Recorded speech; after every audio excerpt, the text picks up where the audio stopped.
दोस्तों नमस्कार, मैं प्रफुल्ल कोलख्यान द फंडामेंटल इंडिया पर आपका हार्दिक स्वागत करता हूं। दोस्तों, ईरान और इजराइल के युद्ध में पल पल परिस्थितियां बदल रही है। नए नए बयान आ रहे हैं, नई नई बातें सामने आ रही हैं। अभी सुबह सुबह अच्छी खबर ये आई कि डोनाल्ड ट्रंप जो अमेरिका के राष्ट्रपति हैं, उन्होंने सीज फायर की घोषणा की है। तो उस सीज फायर की घोषणा से पूरा विश्व और हम सभी थोड़ी सी राहत की स्थिति में आए थे, लेकिन अभी उसका अर्थ खुलना बाकी था। लेकिन खुशियां अगर कहीं से आती है तो हम फिर उसका अर्थ समझने की कोशिश कम ही करते हैं, उसे स्वीकार कर लेते हैं। ये सहज मानवीय प्रवृत्ति है।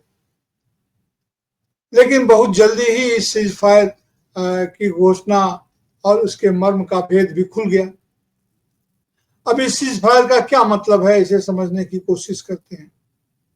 ईरान ने तो सीज फायर को स्वीकार नहीं किया है।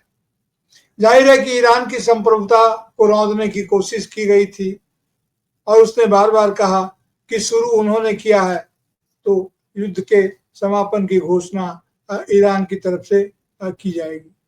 उसने बार बार कहा और जाहिर है कि वो इसकी कोशिश करेगा कि उसका ऐसा न लगे कि युद्ध हो या शांति, कोई उस पर थोपने की ताकत रखता है। एक बात तो यह है कि ईरान जो है तो अपनी अस्मिता को, अपनी संप्रभुता को साबित करना चाहता है, एशर्ट करना चाहता है और सक्सेसफुली वो करेगा। अभी फिर उसने युद्ध विराम या सीज फायर की घोषणा के बाद भी उसने अपना हमला जारी रखा है इजराइल के ऊपर। तो कहना यह है कि डोनाल्ड ट्रंप के सीज फायर की घोषणा के बाद भी ईरान ने इजराइल को तड़तड़ाना जारी रखा है, ताबड़तोड़ हमला हो रहा है। तो फिर डोनाल्ड ट्रंप के सीज फायर का मतलब क्या है? क्या मतलब रह जाता है? अभी तो मतलब बिल्कुल साफ साफ समझ में नहीं आ सकता है। फिर भी इतना तो मानना पड़ेगा कि इसका मतलब, पहला मतलब तो यह है कि डोनाल्ड ट्रंप खुद को युद्ध से अलग करने की कोशिश कर रहे हैं। शुरू से ही शायद इसमें हिचकिचा रहे थे, लेकिन इजराइल के दबाव में उन्होंने बीच युद्ध में कूदना स्वीकार किया और ईरान के जो परमाणु प्रतिष्ठान है उस पर उन्होंने हमला किया। और पहले तो बड़ी शेखी बघार रहे थे कि नष्ट कर दिया, यह कर दिया, वह कर दिया। लेकिन जैसे ही अमेरिका के मिलिट्री बेस पर ईरान ने तब भी कहा था कि अगर अमेरिका ने उसकी संप्रभुता का हनन किया है तो इसका जवाब वो देगा, और उसने जवाब देर रात तक दिया। 10 बजे से शुरू हो गया था। अब वो धन्यवाद ज्ञापित कर रहे हैं कि उसने बता करके हमला किया, किसी जान माल का उस ढंग का नुकसान नहीं हुआ है, इसके लिए ईरान का वो धन्यवाद कर रहे थे। लेकिन ये तो जाहिर है कि ईरान ने हमला किया और हमला करने की अपनी शक्ति का परिचय दिया, और इससे अमेरिका, डोनाल्ड ट्रंप इस बात को समझ रहे हैं कि उसके मतलब क्या होते हैं, और इस मतलब को समझते हुए उन्होंने युद्ध विराम या सीज फायर की घोषणा की थी कि अमेरिका अपने को कम से कम इससे अलग कर रहा है। अमेरिका ने उसके ठिकाने पर फोर्डो वगैरह में हमला किया, तो जाहिर है कि उसका बदला ईरान ने ले लिया। अब हिसाब बराबर हो गया, इस तरह का संकेत दिया गया और अमेरिका ने खुद को वापस कर लिया। इस सीज फायर का मतलब दूसरों के लिए जो हो, अमेरिका के लिए यही है कि वो लड़ाई में कोई पक्ष नहीं है, वो लड़ाई से निकलना चाहता है। एक अर्थ तो यह बार बार समझ में आ रहा है। लेकिन अमेरिका करेगा क्या? अभी सबकी विश्वसनीयता, चाहे अमेरिका हो या इजराइल हो, अभी सभी की विश्वसनीयता तो दांव पर लगी हुई है। और यह तो युद्ध में शायद होता ही है। ये तो सामान्य समय में भी इस तरह का आचरण करते हैं, इस तरह का भाषिक व्यवहार करते हैं। झूठ क्या कहूँ, सच क्या कहूँ, लेकिन इनके कथनी करने के अंतर से दुनिया पूरी तरह से परिचित हो गई है, और न परिचित हो गई है बल्कि सत्य में है। तो अब इसका अर्थ हो क्या होगा? लेकिन एक अर्थ यह जरूर है, वे अपने को इस युद्ध में शामिल नहीं रखना चाहते हैं। ऐसा लगता है कि अमेरिका के ऊपर भी यह युद्ध इजराइल ने थोप दिया है। तो इजराइल का तो डबल दोष, बार बार गलती किया है, तो वो अमेरिका इससे अलग होना चाहता है। यह बात तो बिल्कुल सही है। लेकिन अभी इजराइल क्या बोलता है, क्या करता है, यह देखा सुना जाना अभी बहुत जरूरी है, क्योंकि हमले की शुरुआत तो इजराइल ने की थी। अब अगर उसे अपनी किसी गलती का पछतावा है, कोई अफसोस है या नहीं है, वह रुकना चाहता है या नहीं रुकना चाहता है, और रुकना चाहता है तो किस तरीके से रुकना चाहता है, क्या कहते हुए रुकना चाहता है, अभी बहुत सारी बातें होंगी।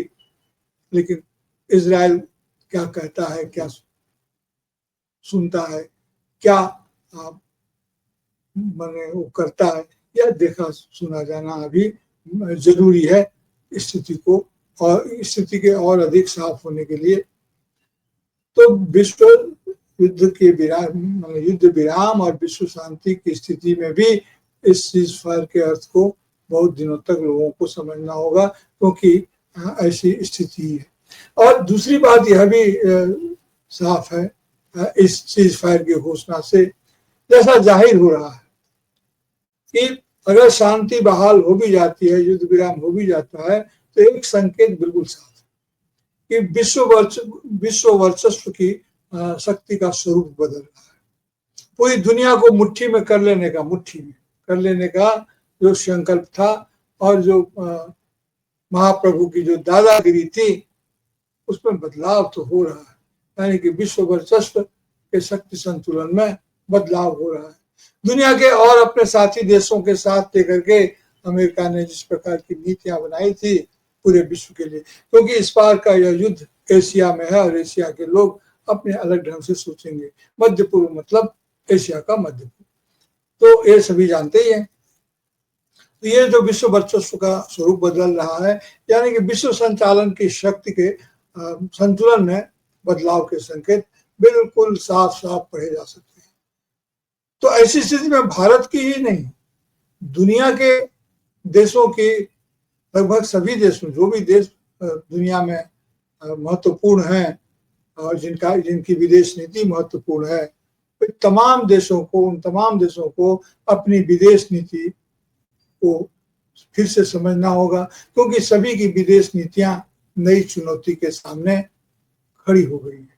उसमें फिर से मैं बार बार भी कर रहा हूँ, उसके रीअलाइनमेंट की जरूरत है, उसमें स्ट्रक्चरल एंड डायरेक्शनल रीइन्वेंशन और रीडिटर्मिनेशन की जरूरत पड़ सकती है।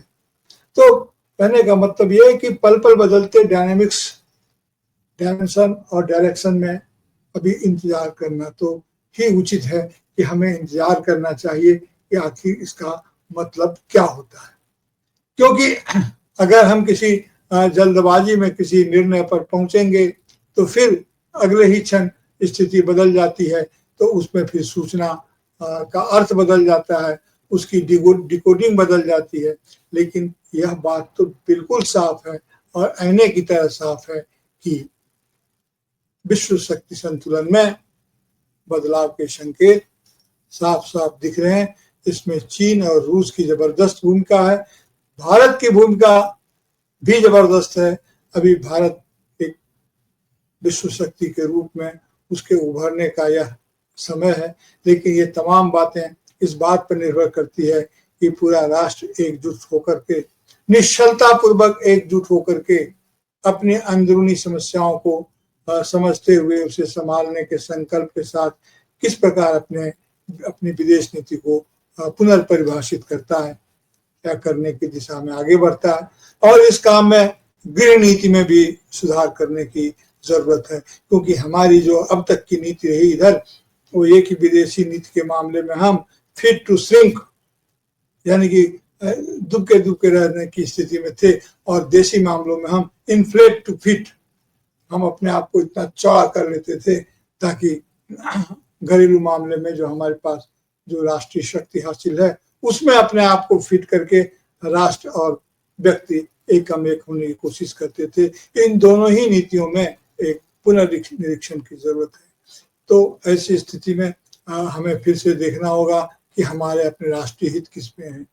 आप देख रहे हैं फंडामेंटल इंडिया, और आपसे अनुरोध है कि कृपया इसे चैनल को सब्सक्राइब करें और वीडियो को लाइक करें, दोस्तों के बीच में इसे साझा करें, ताकि हम विचार प्रक्रिया को आगे बढ़ा सकें। और अपनी टिप्पणी तो जरूर दें जिससे हमें आगे सोचने विचारने में मदद मिलती है।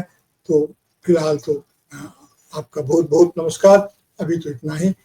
धन्यवाद। आप देखते रहें फंडामेंटल इंडिया।